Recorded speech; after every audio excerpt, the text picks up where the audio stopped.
Hi, good afternoon, everyone. Thank you so much for being here and managing to find your way in this labyrinth of a gallery. And despite all the F1 disruptions, we're really grateful that you're here. Just a show of hands, how many of you attended Mr. Yo's talk this morning? Okay, so welcome back. So this session is part of our in-gallery series that's organized by Curatorial Programs. So it happens every month, on every third Saturday of the month, where we invite curators, artists, and other specialists to share about works that are in the permanent collection. So today we are very, very proud to have both our senior curators, Seng Eugene and Horikawa Lisa, to talk about Tchang Ju Chi's work. So without further ado, Lisa and Eugene, please. Before we start, just feel free to grab chairs on this side, so you don't have to stand. Okay. So I'll now pass on to Lisa, who's going to start us off. The stools are not so sturdy, so please be careful. Thank you all so much for coming on a Saturday noon. Today's topic, Nanyang Colours, remembering Tchang Ju Chi. Tchang Ju Chi, of course, is an artist that we cannot forget when we think of pre-war Singapore art. Born in Chaozhou in 1904, he was educated in Shanghai, Marseille, France, settled in Singapore in 1927. He served as a founding president and took other senior positions of the Society of Chinese Artists between 1936 to 1940, exhibiting its annual exhibition every year between these years, while also being active in the fields of education, as well as other forms of visual production through comics and advertisement, which has been well explored in Yao Laoshi's research. He unfortunately became a victim to the sook ching operation by the Japanese army in 1942 and passed away. He was killed together with his brother-in-law, Zhuang Youjiao, not being able to see the seeds that he planted of art, the pre-war years in the post-war Singapore later on. Much of what we know of Zhang is owing to the research by Yao Laoshi in these two publications that we have here. So the first one was published in 1992 and 2018. So thanks to his research, although his name has become more known in recent years, and he's often mentioned as a pioneer artist of pre-war Singapore art, there still remains a large gap in our knowledge of his artistic practice due to the limited number of surviving works. And I think it's worthwhile to kind of point out some of the hurdles that exist if one is to do a research on pre-Singapore art. Regarding the Chinese Singaporean artists, the pre-war artists can be largely or generally be characterized as having done a wide range of migration and trans-border movements. As in Tchang Ju Chi's case, he migrated from Chaozhou to Shanghai to Marseille, finally settling in Singapore. And these trans-border movements have resulted in a situation where in order to trace an artist's trajectory, we need to come through multiple art histories, and in Tchang Ju Chi's case, multiple art histories, meaning that of mainland China, of course, the Singapore, the region, and even Europe as well. But in Zhang's case, I think it's safely to say that there has been little attempt in unpacking and connecting his time in Singapore with his earlier phases in China and France. So even if one is to look at the art historical narrative of China, the Nanyang-related artists are often kind of placed on the on the margins of Chinese art history, and their names rarely appear in the mainstream art historical narrative, probably with some expectations of Liu Kang and probably to a certain degree figures like Chen Wenxi. But Zhang Ruqi's name is rarely found in the art history discourse of mainland China. So, as Yao Luoshi has written in the past, we can also, I think, find a disconnect between the art history accounts written by a group of researchers who use English as the main language and those who use Chinese, like Yao Luoshi, in the coming through of the primary documents. So there's a gap or disconnect between the awareness of Zhang Ruqi's practice between researchers using different languages for their study as well. So that's just some of the characteristics that we can identify about the pre-war art historical research.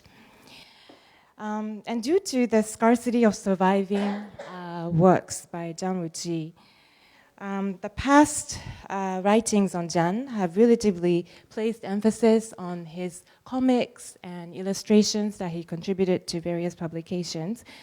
So Eugene and I have been visiting the families of Zhang Ruqi in Singapore, of course, and plus even in Australia, to collect bit by bit more information about the artist and really gather our knowledge of the existing works, really get a grasp of what have survived by Zhang Ruqi. So for today's work, the talk, I will share some findings from accounts on Zhang Ruqi found in mainland publications and also the French archives that might help to provide more foundations in our understanding of Zhang Ruqi. And then we will gradually move over to Eugene's section where he will be unpacking Zhang Ruqi as an artist who bridged the worlds of art and literature through the concept of Nanyang Colour.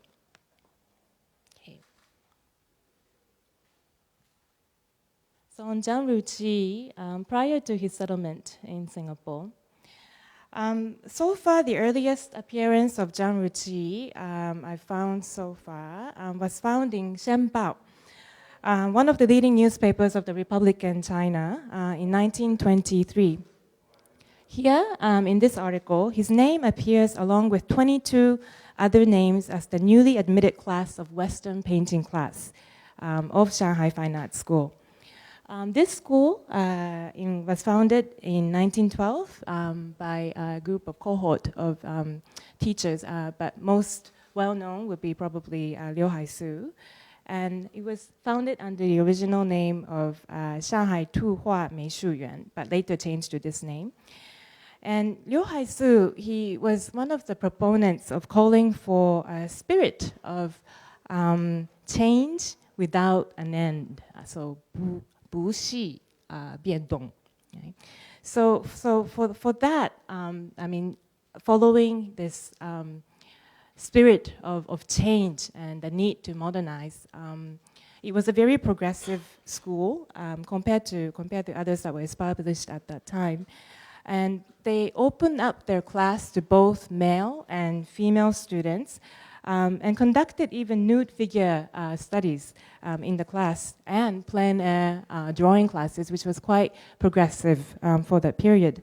And just 1 year before Zhang Ruqi was admitted to the school, the school introduced not only a class, that allowed female and male students to study together, but they also conducted nude, sketching sessions using male and female models, which really, was progressive at that time. So you can see that one can imagine that Zhang Ruqi at that time was kind of exposed to this very progressive ambience that placed emphasis on the modernity of this new art, right, form of art that was being introduced to China at that time. Moving on to the next article, in 1924, Shen Bao reports that Zhang Ruqi and Wang Yuanbo, both from Guangdong and completed studies at Shanghai Fine Arts School, finding the domestic art scene to be immature, will depart to France for further studies. Zhang, by this time, was 20 years old, and only less than a year of his study at Shanghai, he's already found Shanghai's art scene to be not enough. And it really shows Zhang as presents himself as an ambitious artist at this time. And in the following year, Shen Bao reports a commemorative exhibition of Shanghai Art School that comprised of oil paintings, charcoal drawings, and watercolor paintings. And Tchang Ju Chi is listed here as one of the artists who exhibited his work together with Liu Haisu. Unfortunately, I've not been able to find what type of works or exactly which works were exhibited in this show, but it shows that even after his departure to France, he continued to engage with the school quite closely.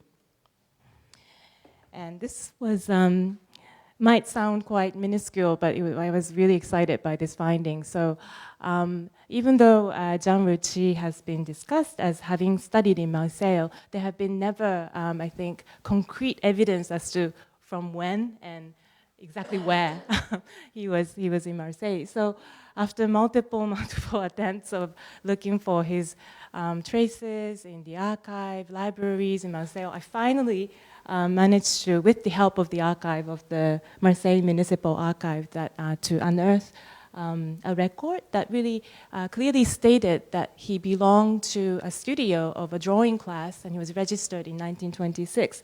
And the archival record also had his residential address in Marseille. And I think, based on Google search, that's an image. I think it still exists. It's just quite nice.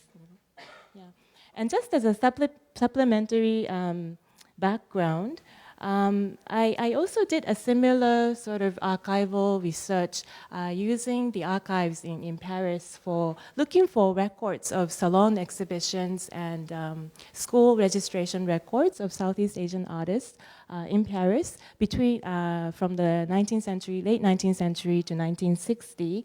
And I think it's worth pointing out that there were three artists who were in Paris slightly later than Tchang Ju Chi, whose names were also found. And I think some of them, perhaps Zhou Bichu, it's still, I still need to do more research on this, but it could be, they could know each other, right? I think Tchang Ju Chi and some of these artists may have continued to have close relationship based on the shared experience in France to a certain degree. So that's also another research area that we could possibly look into in future. Okay. So based on Yao Laoshi's research so far, it is said that Tchang Ju Chi earned a teaching position in Singapore through a friend's introduction on Zhang's his way coming back from France and deciding to settle in Singapore. So his early years in Singapore, aside from teaching at Duanmen and Yongqing schools and designing of the logo of Qinyan magazine in 1929, the rest of the background in his early years of Singapore still remains relatively unknown. And in recent years, I'm really grateful for this, but the various archives of the institutions in China have become more easily accessible to us. So I've confirmed that in Shanghai Library database that Zhang had designed this cover of Guangyi magazine, and as you can see here on the right, it's sort of Art Deco inspired image of a female showing her back, and using this geometric design that kind of emphasizes the line, right, the straight lines with the very decorative quality to it.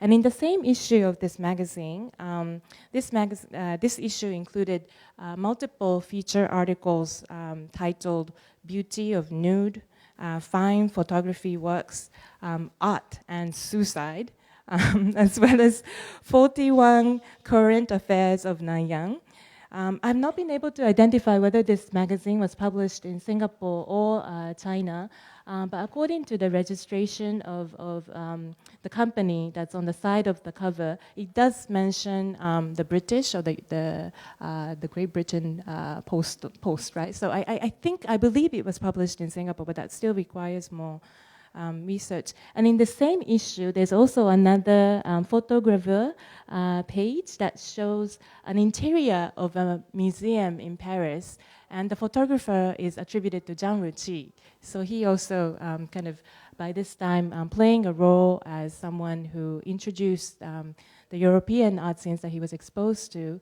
an audience here.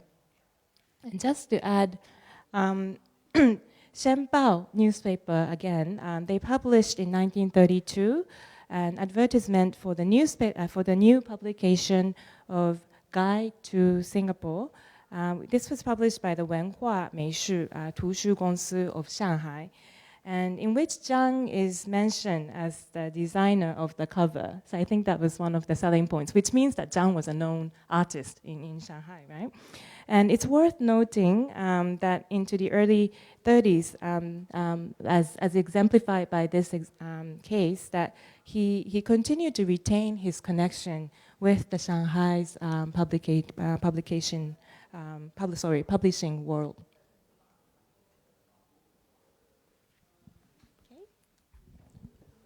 So we kind of move on to kind of course, during the pre-war period and kind of the broader context of what was happening, and also building on Mr. Yeo Man Tong's kind of research and his talk earlier about how the earlier 20th century was actually a period whereby many Wenren, or this, the literati, they were actually coming from China to Singapore in the early 20th century. And this was not a coincidence, because there was an explosion of Chinese schools being built in Singapore. And of course, they needed Chinese teachers. And most of these teachers actually came from China. So there was a kind of what we call the southward flight of literary men who came to Singapore, and many of them were actually kind of securing roles as teachers in Chinese schools.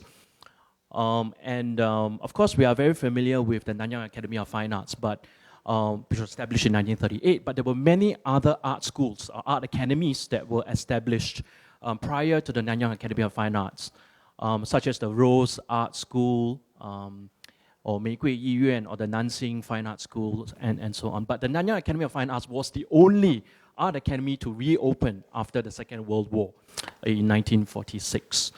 So in some sense, it's interesting to look at the history of art in Singapore in terms of the impact of the Second World War, because it resulted in the closure of all these different art schools, in which the Nanyang Academy of Fine Arts was the only one to reopen. So the other art academies like Angel Art Academy, Sinan Art Academy, and so on. To the point, of this southward flight literary man, there was this complaint by local authors like Luo Ting, who wrote an essay, an objection to literary men coming to the south to avoid the crisis in China, because there were so many of these people coming in. So there was a lot of competition, of course. So I think we tend to overlook this important point about the kind of competition that was going on even among the literary world, or literati world. So this brings on to the next point, which Lisa has also mentioned about the Society of Chinese Artists, which was established in 1935, and initially they took on a French name, which also talks about their kind of reference towards Europe, or in particular France. And they later renamed themselves as the Huaren Meishu Yanjiu Hui in 1936, and now they are Zhonghua Meishu Yanjiu Hui. Right, so the name of the Society of Chinese Artists has changed over the years, and each time the name change, I think it implies a different shift in thinking, which is another topic. The membership was really restricted, so it was really an elite group of intellectuals. So they were not just painters per se; they were also recognized as intellectuals, and that's a very important point that we want to emphasize today. That we cannot understand artists like Tchang Ju Chi just as a painter, because they were also very much part of the intellectual fraternity, or the Wenren, that Mr. Yeo Man Tong was talking about much earlier. So it was very much restricted to the graduates of the Shanghai Academy of Arts that Lisa was talking about, and also the Tsinghua Academy, of which many of our pioneer artists were actually students of. And so to get into the Society of Chinese Artists was very difficult. So that's the point. So you needed to have the academic background and the specific academies that you attended.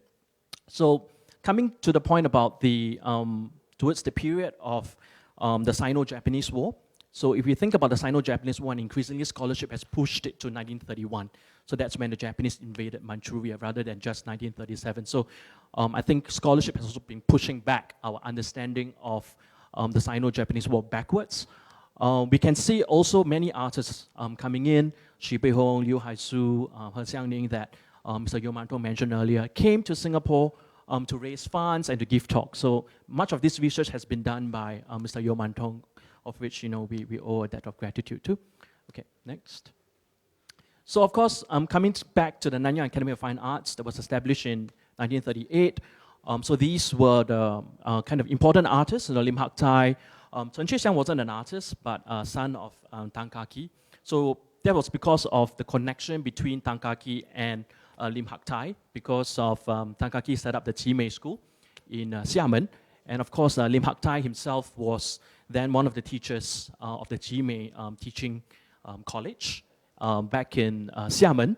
And so Chen Chih-siang probably then brought Lim Hak Tai to Singapore and then eventually established the Nanyang Academy of Fine Arts through also kind of Yong Man Sen, who was very much involved in the initial stages of the establishment of NAFA. So some of the early teachers in ink, including Wu Zaiyan, Tze Xiangtuo, and the son of Tze Xiangtuo actually came earlier to Mr. Yeo Man Tong's talk. And they taught Chinese ink. And also we have Western painting that was taught by Zhong Baimu and Chen Renhao. Just behind. Okay, wonderful. So this was very much based on the Beaux-Arts education in France. So again, connections between the Nanyang Academy of Fine Arts to the kind of French tradition and curriculum, but that's also kind of connected to the Shanghai Art Academy, adopting a kind of Western painting and Chinese painting kind of curriculum as kind of a hybrid curriculum that was then transferred to Singapore. So we can actually trace that transference of how art was actually taught in art academies through this kind of transfers taking place. And of course, most importantly, the Society of Chinese Artists organized the annual exhibition, which was at that time considered as the most important exhibition in Singapore, okay, of which Tchang Ju Chi participated almost every year in. So many of the teachers in NAFA were also members of the Society of Chinese Artists, which showed the kind of close connections between the two. So, for example, Lim Hak Tai, Gao Peiter that Lisa mentioned earlier, Huang Baofang, Zhong Baimu, and so on. They were both on the teaching staff of NAFA, as well as being members of the Society of Chinese Artists. Okay, so, and in fact, we look at Huang Baofang, for example, the previous slide, sorry. He mentioned that, as the Society of Chinese Artists was situated on the second floor of NAFA, members and students often interacted, encouraged, and learned from each other, established good relationships, and contributed to a conducive atmosphere for students to study art. So the close connections between the two NAFA and the Society of Chinese Artists cannot be kind of denied. They actually shared the same space as well for some time. So looking at the kind of connections between the Nanyang, by looking at not just art, but also literature, visual culture, and theater is something that we wanted to emphasize today. And we look at pre-war literature. So we have many artists, including Da Yinglang, who was the editor of Jing Ri Yi Shu, Wen Man Jie, and Nanyang Xiangpao. They were advancing the idea of Nanyang Colour or Nanyang Secai. There was another term that was used at that time, which was Difang Secai or local colour. But this was a period whereby this concept of Nanyang Colour or Nanyang Secai, whereby intellectuals in Singapore were kind of encouraging artists, painters, writers, and theatre practitioners to depict kind of works that engaged with the actual conditions in Singapore. So they were not trying to kind of produce works for an audience in China, but rather for an audience in Singapore. So that was a gradual shift towards this thinking of having to kind of necessarily make works for 祖国, or China, but rather to shift, to their thinking to being kind of rooted in Singapore. So from 1927 to 1931, Nanyang Cai was also politicized for some time under Marxist influence. This was more because of Lu Xun at that time. So they wanted to kind of show or demonstrate or represent or depict the social realities along the themes of class struggle, discrimination, and colonial society. So much of this was actually discussed in literary supplements or fukan of newspapers like Nanyang Xiangpao or Xingzhou Ribao in Coconut Grove and so on. Okay, next.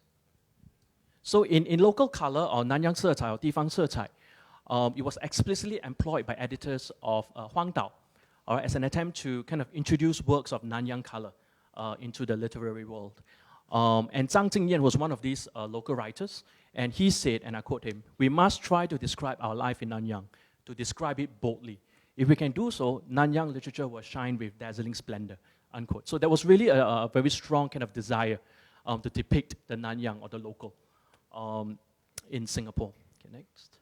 So looking at Tchang Ju Chi, for example, he wasn't just an artist, so he was an editor of Sing Guang. So there were artists that actually straddled the literary and fine art worlds. So they were not just artists, they were also writers. And that's very important because they were a larger part of the kind of intellectual fraternity in Singapore. So Chen Lianqing was also the editor of Coconut Grove. Dai Yunleng was the editor of Art Today. So these were important writers and artists that were friends and they interacted with each other. And also coming back to the point about Lim Hak Tai as well, so he also was emphasizing the reality of the South Seas, having art that kind of depict the localness of the place, which eventually has kind of developed into our understanding of the Nanyang style. Okay, next. So Zhang's friendship, Tchang Ju Chi's friendship with Chen Lianqing is actually very well documented, Chen Lianqing being the writer. He was deeply involved in proposing the creation of Nanyang Colour, particularly Chen Lianqing. And Chen Lianqing was actually the editor of Le Bao, which if you read Yao Mantong Lao Shi's writings, he draws a lot of sources from this particular newspaper, Le Bao. And Chen Lianqing was actually the editor. And I quote him again, Chen Lianqing said, ideologically, I've been under certain pressure recently. I'm dreaming of creating a kind of Nanyang culture. Firstly, we should press for academic research in Nanyang culture and the local literature, unquote. So this was actually in his editor's note in Coconut Grove in 1930. Okay, next. Yeah, so looking at Nanyang Colour, so this is a work by Tchang Ju Chi. So unfortunately, we do not know where this painting is. So if any one of you here knows where it is, please let us know.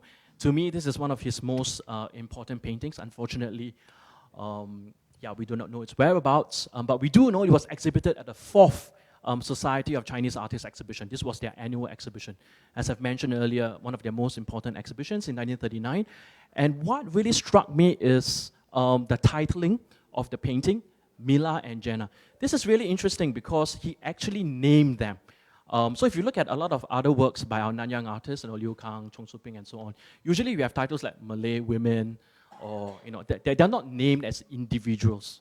So there's a certain shift towards a desire to understand them as individuals, a certain kind of subjectivities that Tchang Ju Chi was interested in. There's not a kind of romanticized depiction of people or local subject. And what is also interesting is, I don't know if it's Mela or Jenna, but the front figure is actually engaging in a direct kind of contact with the viewer. So she's actually looking at us, the viewer kind of looking at her.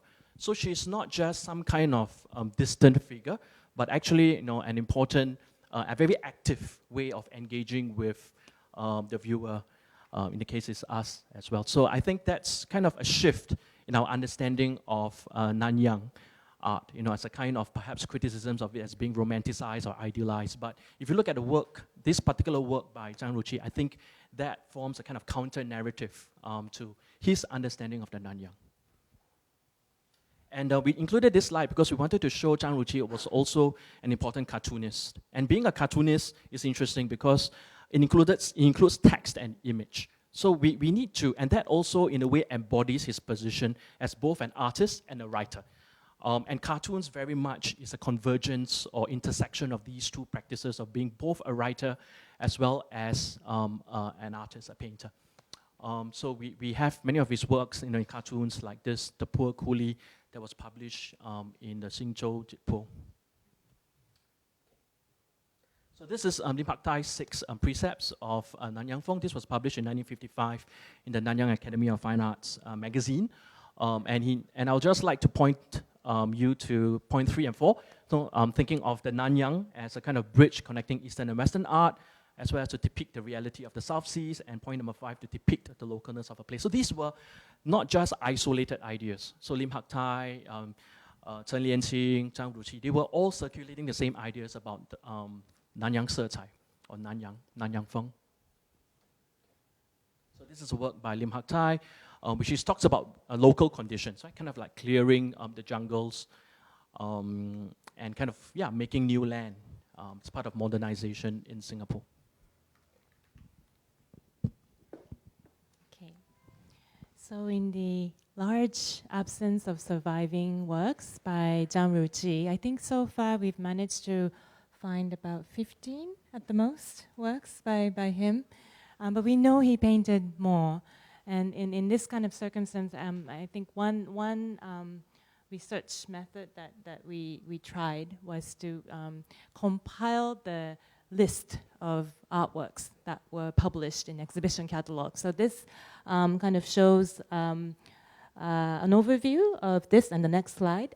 74 works that were exhibited in the annual exhibitions of Society of Chinese Artists over the 4-5 years, plus another exhibition from 1941. And I tried to map out, categorize them into different groups of subject matters. So you can see that his practice really covered a wide range of subjects, from still life, landscapes, portraiture, to more of his impressions or observations of street life and the immediate surroundings of Singapore, and sometimes with political or moral messages, such as in the works that you can, the titles that you see here, They Commit These Sins, or Life is Short, Learning is Limitless. And moving on to the next slide, this is a compilation of the artwork titles that carry or Nanyang inspiration, right? It's more of the subjects that are based in local context. It's worth noting here that it's not only from 1940.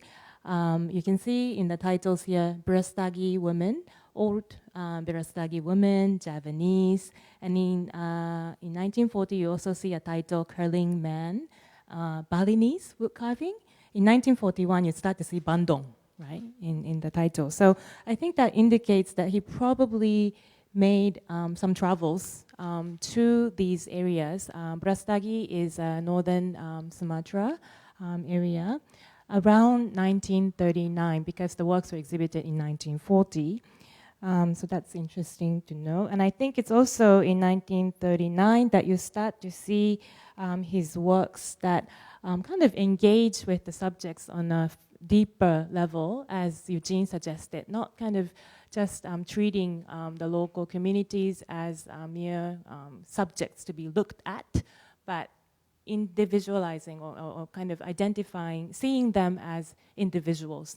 And that's reflected in not only Mila and Jenna, but there's another work in 1939 called Tisa as well.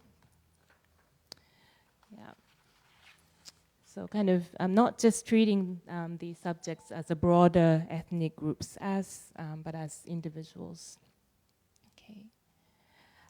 So 24 years after Tchang Ju Chi's passing in 1966, just following the deaths of Lim Hak Thai and Yong Mun Sen, which both of whom passed away in 1963 and 1962, respectively, there was an exhibition of these 3 artists held at the Chinese Chamber of Commerce, organized by the Singapore Art Society, where 26 works by Tchang Ju Chi were exhibited.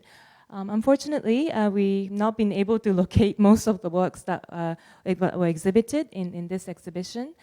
But what's notable, I think, in this exhibition is that unlike Lim Hak Tai and Yeomun Sen, whose exhibited works included a range of mediums or techniques, including Chinese paintings and watercolor for Yeomun Sen, for Tchang Ju Chi, 24 works, 24 of the 26 were oil paintings. Only 2 were Chinese paintings. So you can see that I think the strength of Tchang Ju Chi when it came to fine art practice was really evolved around oil painting practice. And in the small catalog that was published for this exhibition, Chen Chong-sui contributed a short text paying tribute to Tchang Ju Chi.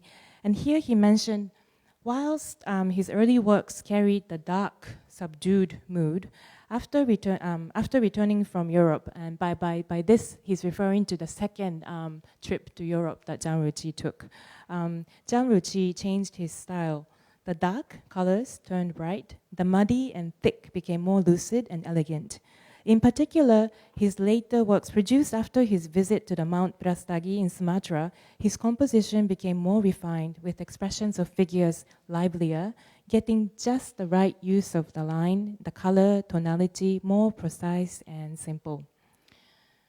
So again, I think here, based on even the accounts made by his artist friends and circles, the trip to Brastagi can be supported here.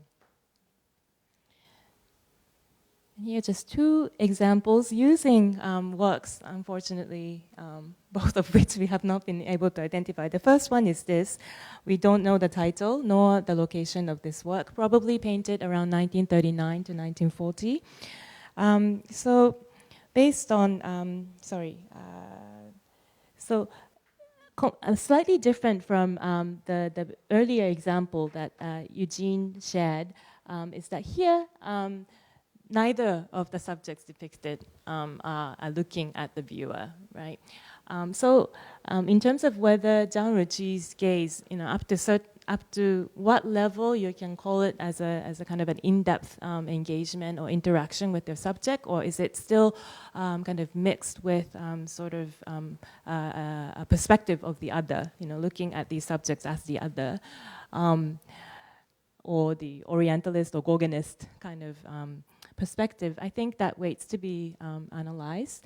But if you take a look at the next example, where you see an image of 2 old women from the Batak community, and I like the photograph that's next to it, which is from 1920, taken by a European photographer, which seems to really, the one on the right, kind of places emphasis on this elaborate headdress of the subject. Tchang Ju Chi seems to portray something or convey something different in this work. He's not trying to kind of idealize his subjects. You can still, you can kind of sense the age and the wrinkles and the labor that these 2 women have lived through almost. So I think what the nature of Tchang Ju Chi's gaze upon his subject really remains to be explored further, I think. Yeah. So building on what Lisa has talked about Tchang Ju Chi's travels to North Sumatra, in which we have a kind of Chen Chong-sui's writings that substantiates that, because currently we don't have other sources very clear, besides his artworks, of course. Liu Kang made a short reference to it in his oral interviews, which you can access on National Archives record, but it's still very limited, and it's a second-hand account. Yeah. So he helps us to rethink about the importance of the 1952 Bali trip that was undertaken by our 4 Nanyang artists, Liu Kang, Chen Chong-sui, Chong Su-ping, and Chen Wen-si. And of course, this was their important trip to Bali in 1952, in which, if you look at art historiography in Singapore, it has been installed as the moment in which the Nanyang Nanyang art, if you want, came together. And they started to kind of look at the region of Southeast Asia and to kind of bring together a hybridization of easel painting from the school of Paris, like Cubism, and then kind of hybridizing it with Chinese ink painting traditions, like using the format of the hand-scrolled ink painting or the hanging scroll ink painting format. And of course, depicting the local subject matter. So with these three elements coming together, we broadly understand that as the Nanyang style or Nanyang art. And I think T.K. Sabapathy, as an important art historian, has summarized it most succinctly as scroll meets easel, as in hand scroll or hanging scroll meets the easel. So it's Chinese ink painting meets Western painting. But I think that moment of Bali, of course, then culminated in the 1953 exhibition the next year. And that has resulted in, I think, a construction of a certain art historical narrative in Singapore, especially in terms of our modern art history around the Bali trip in 52. But I think what we are trying to do today, both Lisa and myself, and also Mr. Yeo Man Tong through his research into Chinese newspapers pre-war, and of course through the works of Tchang Ju Chi, for example, that you have seen of images of Batak women, or Mila and Jenna that I've just showed you. We can see the earlier kind of conceptions of the Nanyang predated 1952, of course much earlier, to pre-war, and even to the 1920s and 1930s through intersections between the literary worlds as well as the art world through important artists like Tchang Ju Chi, who was both a writer and editor, and as well as a painter, and he was also, occupying important position in the Society of Chinese Artists as its, president at that time as well. So we need to kind of, I think today what we want to say is we need to rethink about our understanding of Nanyang art or Nanyang style at the moment in which, the Bali trip in 1952 as a seminal moment, and perhaps to relook that, and push it back further to pre-war.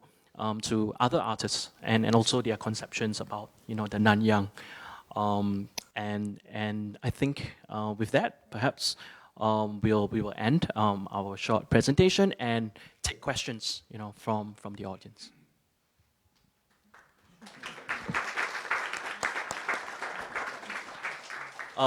Just in case you're curious, the person in the middle is Robert Chang, whose son. And we actually visited him in Sydney, and we tried to do some research there as well. Yeah. So please feel free to ask us any questions. We'll try to answer them. We have a microphone as well, so which we will pass to you.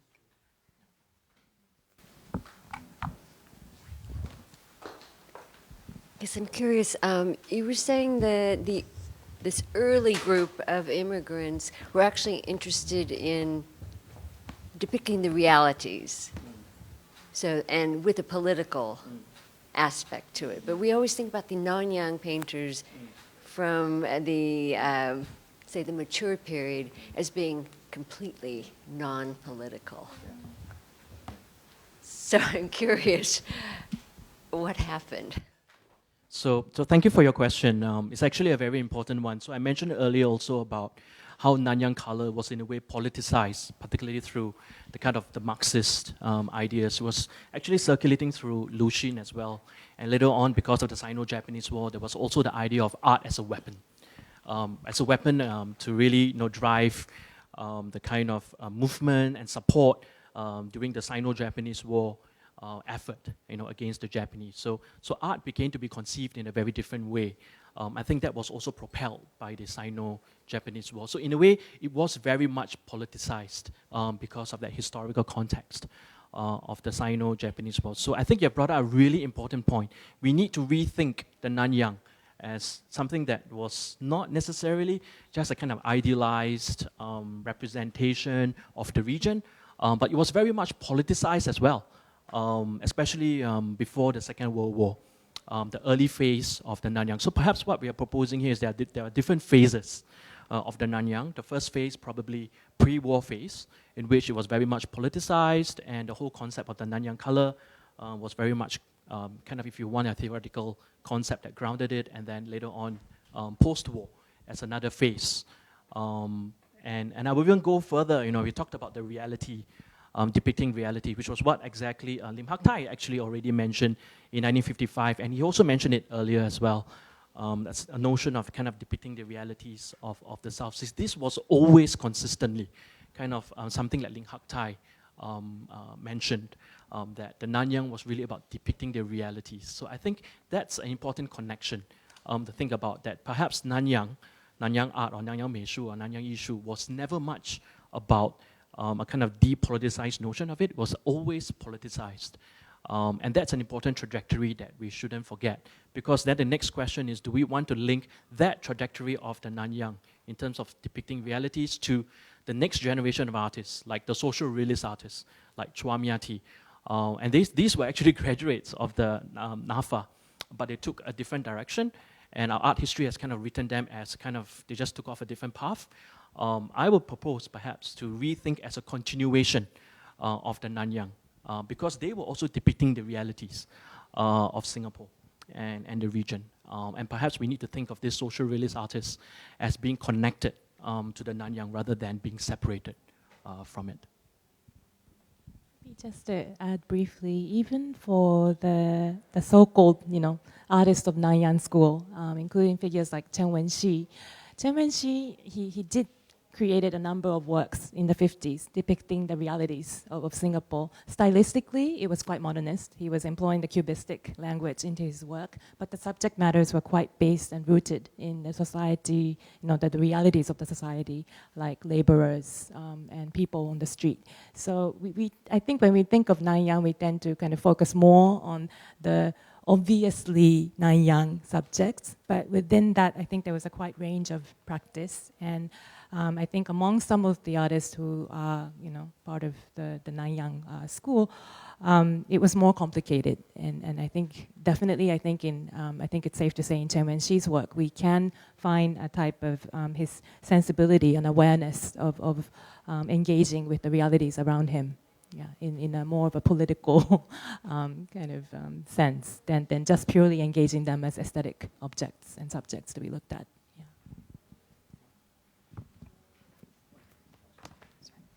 Oh, thank you. I'm just asking about this catalogue. So I'm assuming this is a catalogue of the exhibitions, and things like the committee, since they were actual paintings. But I'm also curious because you said that there was an exhibition at Chinese Chamber of Commerce. So they would know where the paintings came from. So how come those paintings are lost? Just to clarify, the titles that are covered in this particular slide, there are works that were exhibited in the Society of Chinese Art exhibitions between 1936 to 1940. Plus another exhibition in 1941. The Society of the Chamber of the Chinese Chamber of Commerce exhibition was one that took place in 1966, and it was a different catalogue, so not the same. These are all based on the works that were exhibited in the 30s.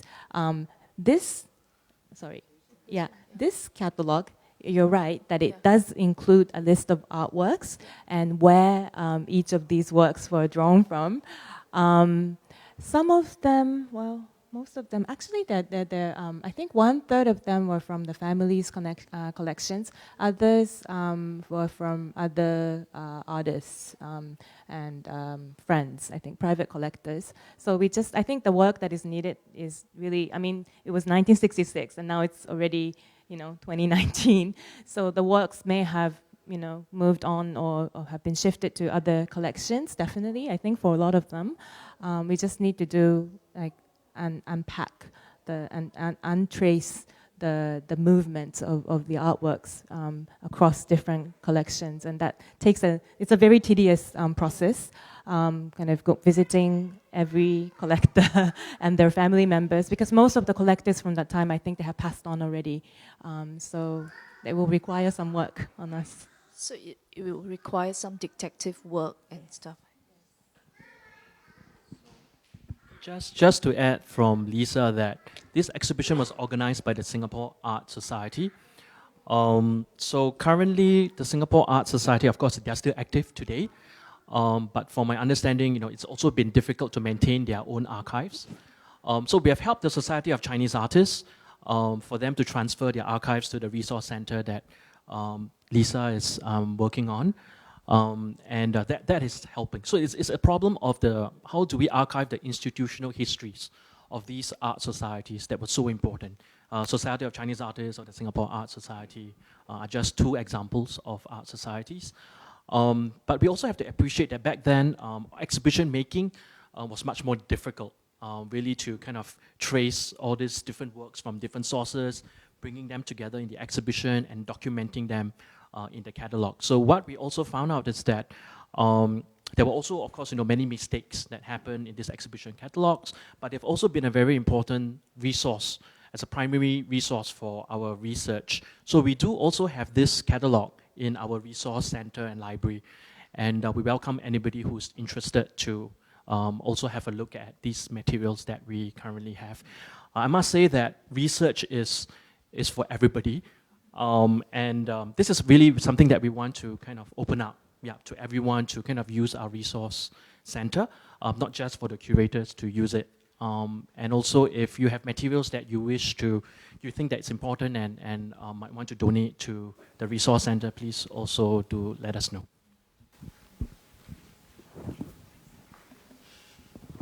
Hi, I'm curious about the previous slide on Chen Chongsui's quote on him, like his change of colors from dark and mild to something more vibrant and colorful. Has there been like research done? Because it seems like it probably got to do with him going to Paris, then like maybe attending more oil painting classes, then resulting to him having more oil painting works than Chinese painting work. Because if he's the president of the SCA, then I don't know, has there been research done on it yet? As far as we know, his study in Marseille was very brief. It was recorded in 1926, but nothing further, in the subsequent years. And his second visit to Paris, it's solely based on this account. We have not been able to find other accounts of his Paris visit. So I think the impact of Paris, it still needs to be investigated further. This is Chen Chongsui's view of summarizing it. But I think what's interesting is that, yes, whilst he does acknowledge his trip to Europe as kind of a turning moment in his practice with his color, scheme, turning more towards the bright. He does also acknowledge later on that his travels to the surrounding areas in Southeast Asia was also that informed, that kind of took that, direction even further, right? So I think that's, it needs to be researched further. But if you look at the two works behind us, you can really see that the portrait, the self-portrait on the left, is much more darker and subdued in the use of color, while this one is very different, right? So he rarely dated his work, so that's another kind of a difficult point for curators to identify when exactly these works were located. But I think it requires to be looked into. In a sense, this is not unique to Tchang Ju Chi. So when we talked about Nanyang Colour, Nanyang Colour, actually one of it really is how the palette then becomes much more brighter through the tropical kind of environment. So Georgette Chen is also another example. When she came to Singapore, kind of her colours changed as well. And that we can see kind of very clearly because we have a larger body of works by Georgette Chen to study. As you can see for Tchang Ju Chi, it's much more difficult, particularly like we're also drawing on kind of images that's in black and white, that's documented in exhibition catalogs and so on. But I wouldn't be surprised that there was this shift in using kind of brighter tropical kind of colours. We have a question behind. Yeah. Hi, I'm a Chinese tourist. I just walked into the sharing session. I'm curious, I want to know what is exactly the Nanyang style painting? Is that only the color or the theme you just mentioned, the labels, like the woman?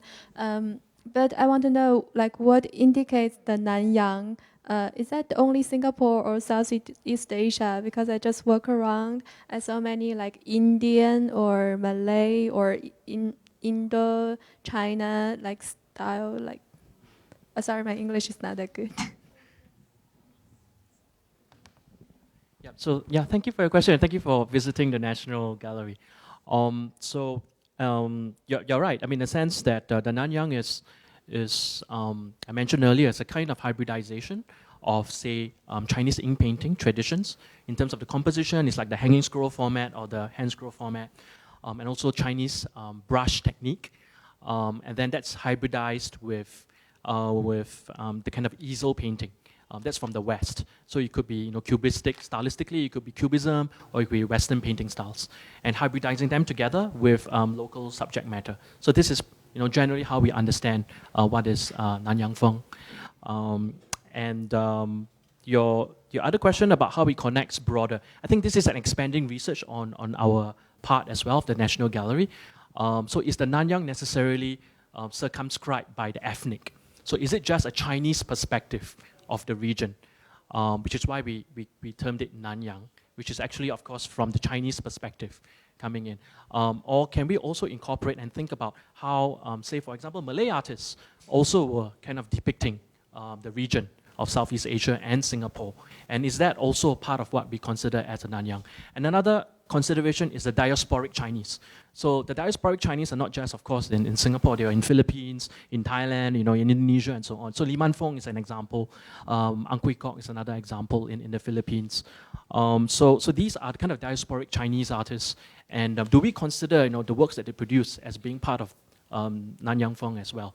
So that's also another consideration that I must say scholarship is currently rethinking. To kind of break out of the Nanyang as a kind of something that's circumscribed by the nation state like Singapore. And we need to kind of broaden it to the region itself. Yeah, thank you. I think there was an earlier question about politics and the Nanyang. Could it be due to the fact that the Chinese artists, or Chinese in general, tend to be more socially and politically conscious? Like you seen drawing caricature, even all the way back to the Xinghai Geming in the Zhongxin Rebao, right? Where they start drawing. So the use of art with politics is not new for Chinese artists.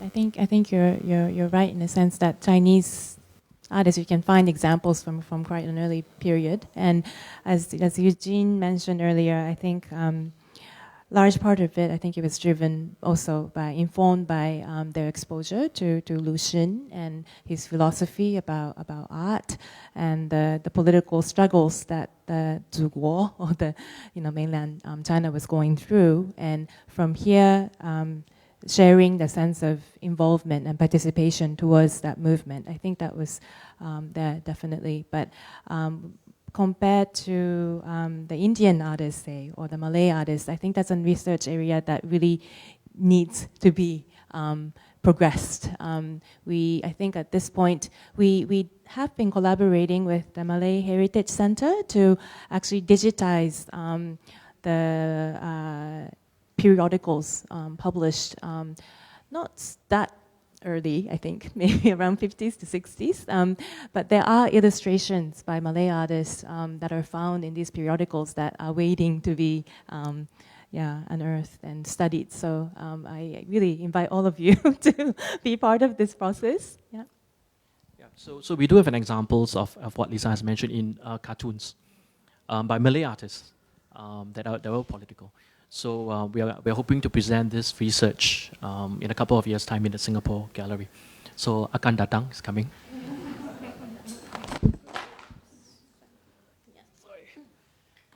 Yeah. Any other questions? Or do we have time, Mario, for more questions? Okay, one. Yeah. I just have a few comments. Recently, Hua Zhong, the Singapore Chinese High School, had an exhibition in June. I helped organize it. And one of the purposes of the exhibition is to explore the early art teaching in Hwa Chong, in Singapore in particular, okay? And Lim Hak Tai was one of the early art teachers. He first came to China, he taught in Hwa Chong.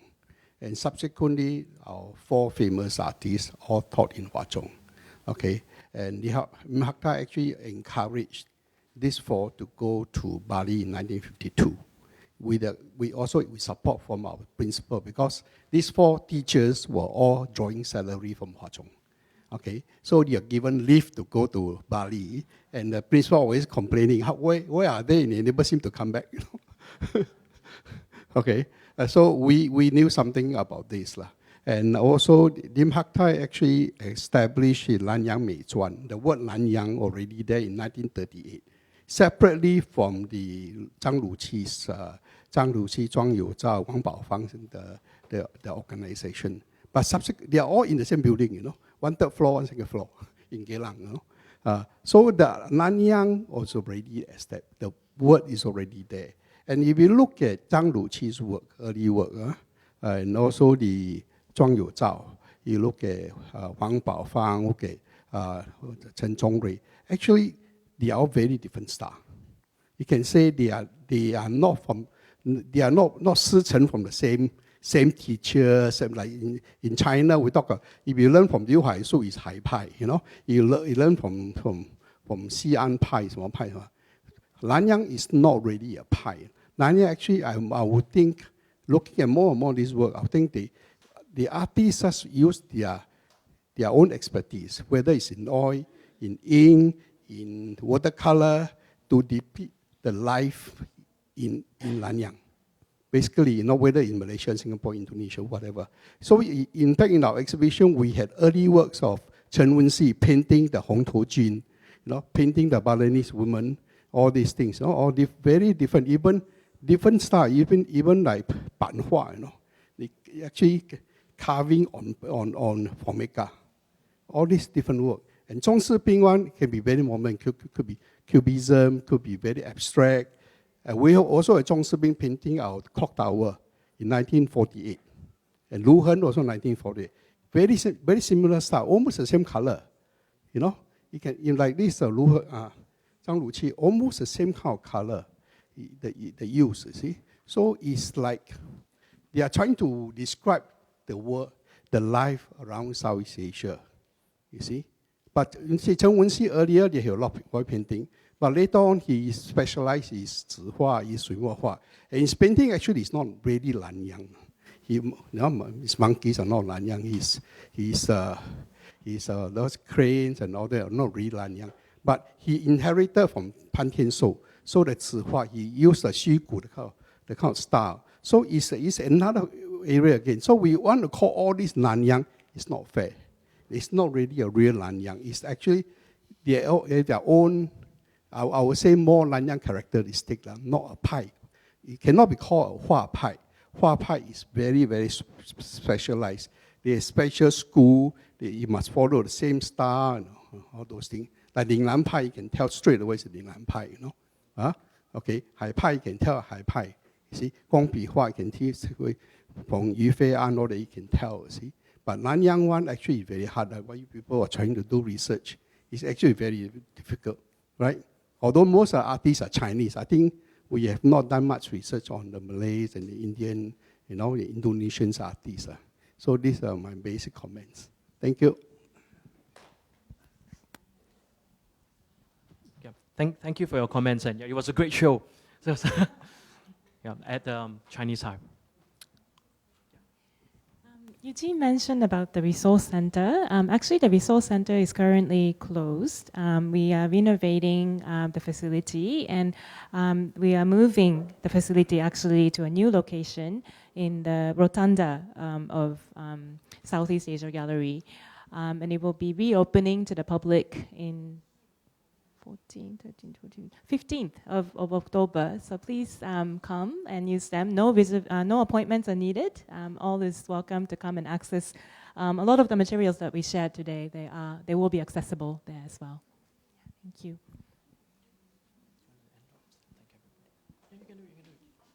Oh yeah, so we would just like to thank everybody for coming. It was a great discussion. Yeah, thank you so much. And please come for our next in-gallery conversations. Yeah.